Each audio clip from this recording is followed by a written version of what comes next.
noite, estamos de volta à Cidade na Cidade, aqui na Guardiã da Notícia. Chegou a vez do Tabuleiro da Política aqui, toda sexta-feira, a partir das 8h30 da manhã, para você, discutindo aí o que acontece, né, nos fatos políticos em São Paulo e no Brasil. E essa semana em particular foi bem caprichada. Está aqui com a gente o Maurício Martins, o Rafa BG, Abel Bergman está aqui com a gente. E a gente vai começar com muito assunto, que para não estourar a cidade, porque na sequência tem o download, que não falta é tema. Bom dia a vocês, meninos. Desculpe que a voz não está aveludada hoje, mas estamos firmes e fortes aqui. Bom dia para vocês. Bom dia Fred, bom dia Rafa. Uma semana bem agitada aí no país, né? O que faltou de notícia no mundo tá sobrando no país e em São Paulo. Tá cheio de coisa hoje, né, Rafa? Verdade, Martins. Anunciado. Semana foi turbulenta, né? Vários assuntos aí que em São Paulo também, até tristes, episódios aí graves que ocorreram com fatalidade. E também tivemos aí os universitários, né?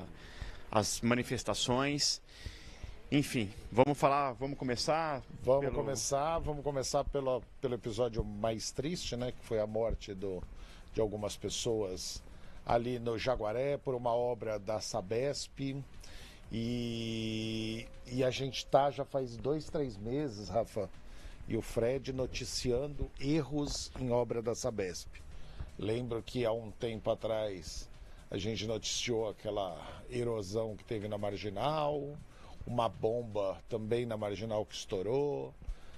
Faz 10 dias em Mairiporã alagou, saiu 2 milhões de litros de água e matou uma pessoa e alagou tudo isso. E a Sabesp está a passos largos para se tornar a nova Enel, com uma diferença, né? Está matando muita gente porque é um lugar mais sensível. E nós tivemos também, numa das discussões aqui, aliás, vou pedir para a nossa produção aí colocar o vídeo. Isso foi uma obra da Sabesp, também na Zona Oeste, próximo ao Jaguaré, onde eles conseguiram estourar uma tubulação da Sabesp e transformar uma árvore em chafariz. Isso tudo está ocorrendo por causa do programa de demissão voluntária da Sabesp, que está mandando embora quem entende do assunto e mandando embora os servidores da Sabesp mais antigos, que ganham mais, e terceirizando todos os serviços. E aí a gente teve uma explosão agora, né, Rafa? Verdade, Martins. Lá no Jaguaré. No Jaguaré, foi agora segunda-feira, dia 11. Foi uma associação de erros. É incrível, né, que a gente tem as privatizações. E o problema, Martins, é sempre o mesmo. A falta de fiscalização depois das concessionárias. Esse problema, a Sabesp falou que estava em alinhamento total com a Comgás. A Comgás foi privatizada também há mais de 25 anos. A Sabesp agora em julho de 2024, praticamente 2 anos. E o que deixa o episódio mais grave? A Sabesp foi fazer, né, uma escavação. Estava alinhado com a Comgás, ou seja, ou a Comgás não passou o mapa correto da tubulação, ou a Sabesp simplesmente ignorou o mapa e furou em cima, né, da tubulação. E vai se agravando, porque, né, saiu um forte cheiro, né, de gás, a população alertou, a Sabesp comunicou a Comgás às 3h15, a Comgás chegou às 3h37, diz que eliminou, né, o vazamento. Então isso agrava mais a situação, porque quando ela também feridos, já são 190 pessoas com auxílio emergencial.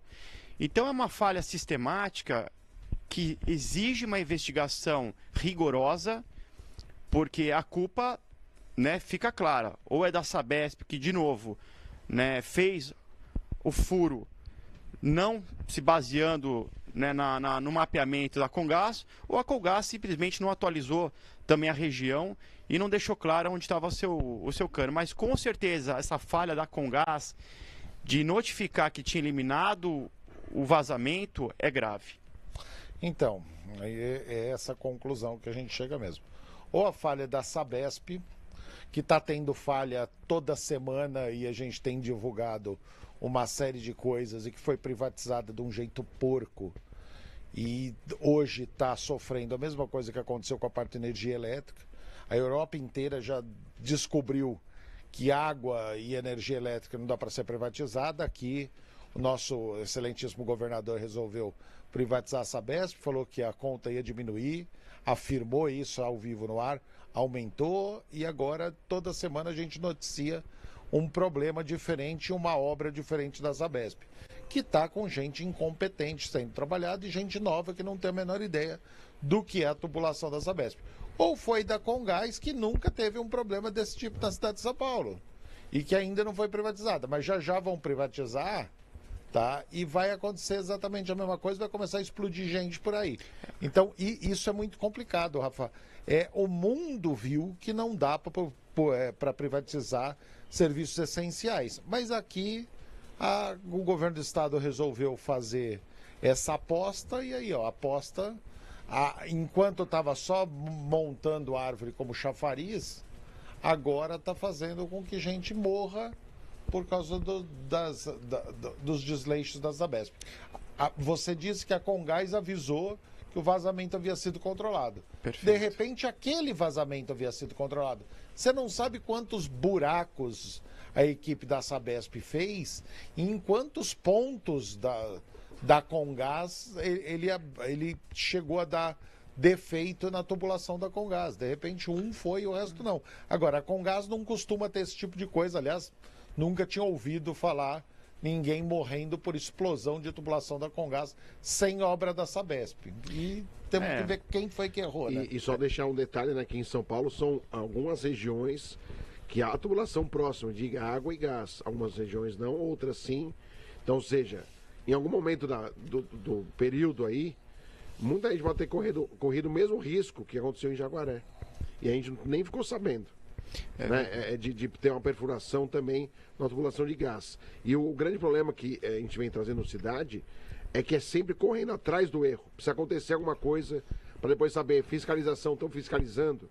Como é a fiscalização? Como é a contratação de uma empresa terceirizada para fazer o serviço? É por know-how? É por ser mais barato? Qual é o motivo? Então, isso que está faltando, esse esclarecimento, e que só vai vir agora, depois de uma tragédia. Infelizmente, Fred, de novo, né, a fiscalização é precária, o governo sempre privatiza e abandona. Então, ele não cobra o bom serviço, é triste, de novo, né? Não tem a preocupação final com o consumidor, com o brasileiro, se de fato o serviço está sendo bem prestado, com qualidade. A Comgás é privatizada, então ela também foi privatizada há mais de 25 anos. Mas, de novo, como até o Martins falou, eu acredito na privatização, mas não em serviços essenciais. Essenciais, até por uma questão de soberania. Como é que você vai privatizar energia elétrica? A nossa energia elétrica hoje é privatizada por uma empresa italiana, então decisões são tomadas lá fora. Isso, de fato, traz um ruído perigoso para o país. Aí você tem a privatização da Sabesp. De novo, o Tarcísio falou que não tinha dinheiro. Poxa, mas o sistema, ele dá lucro, porque senão ninguém queria, né, assumir a privatização. E tem um fato também crítico na Sabesp, que todo brasileiro sabe aqui de São Paulo, que são os buracos na rua, que é uma coisa assim, surreal. A Sabesp vai, né, numa obra, faz um buraco e simplesmente larga aquele buraco por dias ou faz um trabalho extremamente mal feito, né, de cobertura de novo do asfalto. Sendo que, por lei, eles deveriam, né, fazer o buraco e ser responsável por tampar aquele buraco de forma perfeita. Mas, de novo, ninguém fiscaliza. Aí aquele emendo porcaria que deixa buraco, que deixa rastro, e, de novo, é a falta de fiscalização. Então, isso é crítico, né? O governo deveria, sim, ter um processo muito mais, né, próximo, aplicar multa. Isso também, Martins, as empresas, né, as concessionárias, trabalham dessa forma porque elas não veem uma punição lá na frente. Elas sabem que não vai dar em nada. E aí a gente tem, né, buraco pelo caminho, Agora, risco de vida, risco não, né? 2 fatalidades. Então, até quando a gente vai ver esse processo que se privatiza e não se fiscaliza depois? Até quando resolver estatizar de volta, Rafa?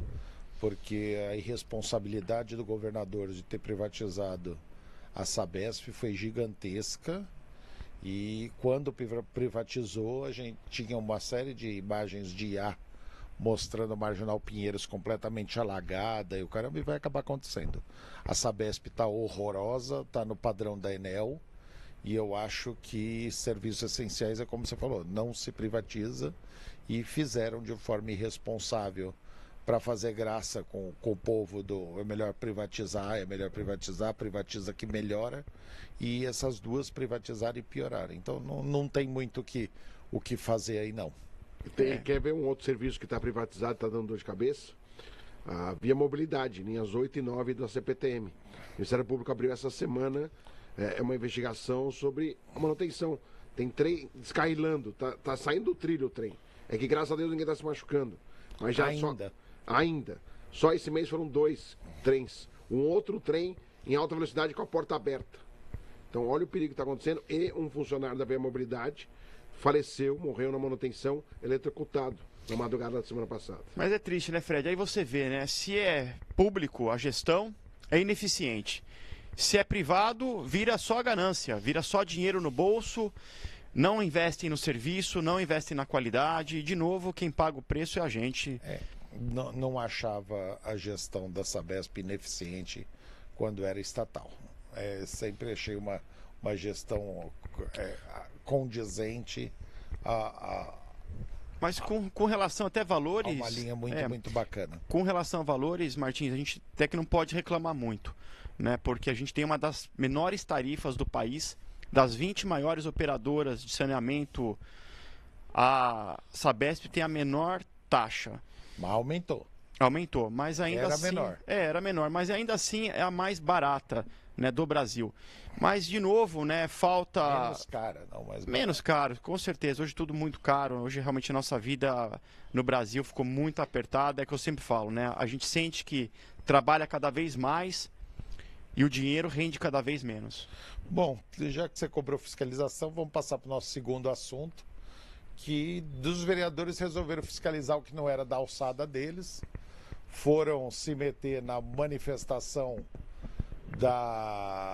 dos estudantes da USP e os 2 vereadores apanharam muito, foram com segurança, com equipe de assessor, e Rubinho Nunes acabou tomando um soco no nariz, Adrilles Jorge do União Brasil acabou tomando um chute no peito de uma coisa. Temos um vídeo aí sobre uma das agressões sofridas. Isso é um vereador de São Paulo fiscalizando o que não é da alçada dele. E aí começou uma provocação para conseguir like. Eles foram empurrando estudante, até que esse vereador tomou um tranco forte, tá? E a hora que ele tomou um tranco, ele voltou, começou a revidar, teve um estudante que caiu no chão, ele começou a chutar o estudante no chão. Quando vieram para cima dele, acabou virando este soco direto no nariz aí. E não temos as imagens, mas o outro vereador também do mesmo partido que foi junto, acabou tomando um chute no peito muito pesado. E aí, Rafa?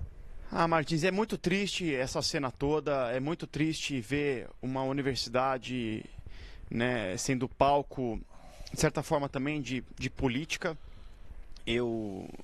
A universidade, a gente sabe, cada vez recebe menos verba do governo, as estruturas cada vez, né, mais precárias.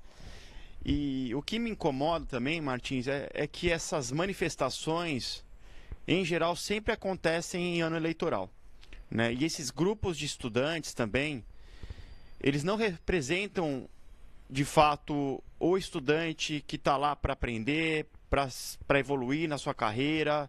Em geral, são estudantes politizados, militantes. São aqueles estudantes que picham a faculdade, fazem apologia a drogas. Então aproveita também o ano eleitoral para fazer campanha. E aí mistura tudo, né? Mistura esses estudantes que querem fazer esse barulho em época de eleição, junta com vereadores que querem ir lá fazer o confronto para virar recortes e ganhar likes. Mas no final tá todo mundo errado, porque a essência principal, que é lutar por uma universidade mais preparada, que realmente forme melhor os estudantes, ninguém quer. Então os estudantes estavam reivindicando o quê? Reivindicando mais vagas, né, nos alojamentos, nas moradias. De certa forma eles têm um auxílio permanência, que é basicamente um custo de ajuda, né, financeira, que hoje gira em torno de R$800, R$900, e eles estavam querendo um aumento de mais de R$1.000 nessa ajuda. Mas é o que eu falo, né? O estudante, ele tem que estudar, ele tem que também compartilhar o tempo dele para estar trabalhando, mas aqueles estudantes ali, eles não querem trabalhar. A última coisa que eles querem é trabalhar e se esforçar. Então, de novo, vira um palanque político para fazer barulho e perde o foco principal, que de fato é a universidade, que ela precisa ter maiores investimentos, ter realmente um quadro cada vez mais evolutivo, porque a gente paga por isso, né? Você que está, os nossos ouvintes, Martins, eu, o Fred, a Ali aqui, todo mundo paga, né, pela universidade, é uma universidade pública, a gente paga por esse auxílio, né, aos estudantes, paga pelas moradias e, de novo, né, eles não buscam a evolução para mim, mas buscam, de fato, essa acomodação. Vou discordar completamente, Rafa. Primeiro a gente precisa contextualizar. Tá? A USP é a maior faculdade da América Latina, é uma das maiores faculdades do mundo. As pessoas que saem de lá saem muito bem preparadas, e para entrar por lá, mesmo no sistema de cotas, você precisa estar extremamente preparado para estudar na USP. Só que muitos dos cursos são em período integral. Tem pessoas que estão lá, que ainda bem que já estão lá, porque até na minha época de estudante, só tinha gente com muito, muito dinheiro na USP. Hoje existem pessoas carentes de periferia que estudam na USP e moram na USP. Existem alojamentos na USP, existem em torno da USP muitos apartamentos das pessoas que moram lá, porque esses estudantes têm que estudar em período integral e vão fornecer para o país vários acadêmicos, vão fornecer para o país vários pesquisadores, vão fornecer para o país muita gente que vai fazer esse país crescer. E essas pessoas precisam morar e estudar. E por ser em período integral, eles não conseguem arrumar um trabalho com um horário fixo, porque a escola uma hora é de manhã, outra hora é à tarde, outro dia é o dia inteiro de estudo. Então eles recebem uma ajuda que é metade do valor do piso paulista. O salário mínimo paulista, que é de R$ 1.800, é a reivindicação desses estudantes. Eles querem ganhar, eles não querem ganhar a fortuna, eles não estão querendo ganhar, assim como o estudante de medicina tem bolsa do governo federal, do governo estadual e muitas vezes de governo municipal, e recebem para poder fazer seus estudos, estágio e residência, 4, 5, 6 mil reais, somando todos os auxílios. O estudante da USP quer ter o seu dinheiro para poder se dedicar exclusivamente ao estudo. Tá? E aquelas pessoas todas que estão ali, eles estão reivindicando alguma coisa que eu acho que eles têm extremo direito. Eles passaram no vestibular mais concorrido do país, vão sair de lá muito bons pesquisadores, acadêmicos, as pessoas saem de lá em formação e ajudando o crescimento do país. Hoje, a Coreia só virou a Coreia de hoje que investiu muito no ensino e pesquisa. Todos os outros países investem em pesquisa e faz com que as bolsas de pesquisa sejam algo assim muito, muito bom. E a gente crucifica quem está querendo estudar. A gente crucifica quem está querendo fazer o país crescer e coloca as pessoas como simples militantes. Quem não estava fazendo o que devia fazer ali eram vereadores. Se tivessem deputados estaduais, talvez eu pudesse acreditar que existia uma intenção com relação ao orçamento do governo do estado. Agora, vereador não tem nada para fazer ali. E, do jeito que você falou, o dinheiro é meu, é seu, é da Ali, é do Fred, mas o meu dinheiro está muito melhor empregado pagando bolsa e estudo para quem vai fazer o país crescer do que pagando salário de vereador, que está num local onde não devia estar, está fiscalizando o que não tem direito e nem competência para fiscalizar, e está apanhando para conseguir like de internet, um para virar deputado federal e o outro para virar deputado estadual. Não tem sentido esse tipo de provocação. E é o que a gente fala, as pessoas só estão indo lá, e a confusão e a pancadaria só está acontecendo porque as pessoas estão indo lá provocar. Martins, a gente vai discordar desse ponto, porque, de novo, né, para mim, aquilo não é estudante, é bicho grilo, como a gente costuma chamar. É gente que, de novo, né, faz apologia à droga, picha, faz politicagem na faculdade o tempo inteiro, são associados com partidos políticos.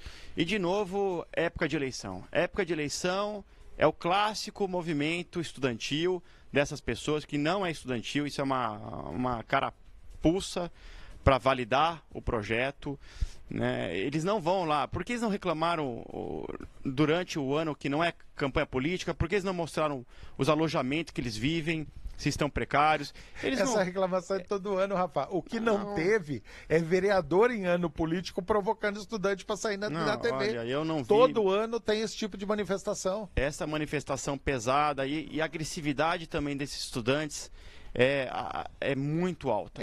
Alta. O que resultou isso em ano político foi a provocação de 2 candidatos que são vereadores que não tinham nada para fazer ali.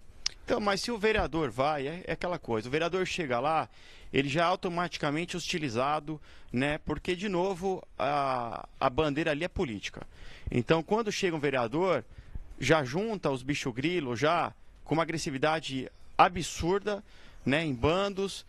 E, de novo, não são estudantes que estão ali se dedicando. Todos matriculados, passaram no vestibular, de novo, mais concorrido do país. Infiltrados também, né, Maurício? Então, esses infiltrados, Fred, só aparecem porque estão aparecendo gente em época de campanha para aparecer. Sim. Porque qualquer um deles, que o Rafa está chamando de bicho grilo, ao estar formado e chegar perto de qualquer dono de escola particular que vê um currículo dele e um currículo de alguém que passou em uma faculdade de internet particular, vai escolher o currículo desse cara. Você entendeu? Porque ele se preparou. Ele não está lá fazendo manifestação. Ele está lá lendo, ele está lá estudando, o período é integral, o nível de carga para você poder passar de ano e não jubilar na USP é gigantesco. E isso só acontece porque as pessoas querem provocar quem sabe dos direitos que tem. Ninguém, aquele pessoal gado que abaixa a cabeça e fica balançando a cabeça para tudo, não está na USP. O pessoal que está na USP, está na Unicamp, está na Unifesp, passou num vestibular para isso e vão sair de lá se formando muito, muito bem. E não são só essas, não. O estudante do Mackenzie também é muito politizado e sabe muito bem o que faz. O estudante da PUC, o estudante da FAAP, eles saem de lá com uma linha muito, muito bem. É olhar para um currículo do estudante da FAAP e falar, não, quem está lá é só filhinho de papai que pagou, passou. Vai passar! Não é assim que funciona. Assim como não tem bicho grilo e gente acomodado da USP, não tem filhinho de papai pagando e passando na FAAP e no Mackenzie. As pessoas ralam para poder ter seus diplomas. E quando o mercado de trabalho vai exigir a qualificação de um profissional, ele escolhe qualificação de profissional que tem esse tipo de caricatura. Entendeu? Ele escolhe o cara que tá lá porque não quer estudar, quer fazer política, quer fumar maconha. Eu acho que eu fumei pouca maconha, porque se eu tivesse fumado tanto que o pessoal passa, eu tinha, de repente, tido uma formação com essa qualidade. Na minha época só tinha isso. Entendeu? Então, isso é muito maluco. Você objetivar e colocar um texto na testa de uma pessoa que tá lá querendo condição mínima para estudar, Rafa. Martins, de novo, né? Eu não acredito que aqueles estudantes de fato representem estudantes que querem evoluir de fato profissionalmente, querem ser melhor que seus mestres. Eu acho que é muito mais estudantes acomodados, né? Em geral, fazem cursos filosofia, letras, geografia, história e de novo, né, não representam o estudante que realmente quer evoluir, quer ser uma referência na sua profissão. São estudantes, de novo, militantes, são politizados, ao ano todo estão lá pichando a faculdade, de novo fazendo apologia à droga. Então, assim, eu não enxergo esse movimento, de fato, refletindo a grande necessidade da universidade de ter mais investimento, de ter mais estrutura, de ter uma grade de educação atualizada. E você, de novo, vê a violência, né? Vê a violência deles invadindo a reitoria, depois confrontando a polícia, e houve, né, uma dispersão truculenta. A polícia usou gás lacrimogêneo. Então, tudo isso vira o circo, o palanque político em época de eleição. Mas, enfim, né, são visões diferentes. Acredito, de fato, que a faculdade tem que ser um lugar sério, um lugar de responsabilidade, um lugar de luta pelas melhorias, mas, de novo, sem usar política como trampolim ou viés, de novo, partidário. Bom, encerramos nosso Cidade Dentro da Cidade, né, Fred? Agora Isso. É com você. É isso aí, então, ponto final na Cidade Dentro da Cidade hoje, dessa sexta-feira. Ponto final da minha voz também está desaparecendo essa sexta. Minha garganta e a voz sextou, mas está abandonando o corpo. Mas muito obrigado a todos pela audiência, pela companhia nessa sexta-feira. Vamos para o intervalo e a gente vai voltar com o Download da Notícia, primeira edição, com a continuidade do Tabuleiro da Política, para você que está sintonizado, conectado aqui com a gente, tá legal? A gente já volta, vamos ao intervalo até segunda-feira, o Cidade volta às 7 da manhã, tomara Deus, com a voz já tinindo para poder cantar uma ópera já na semana que vem. Um abraço a todos. No Manai Gastronomia.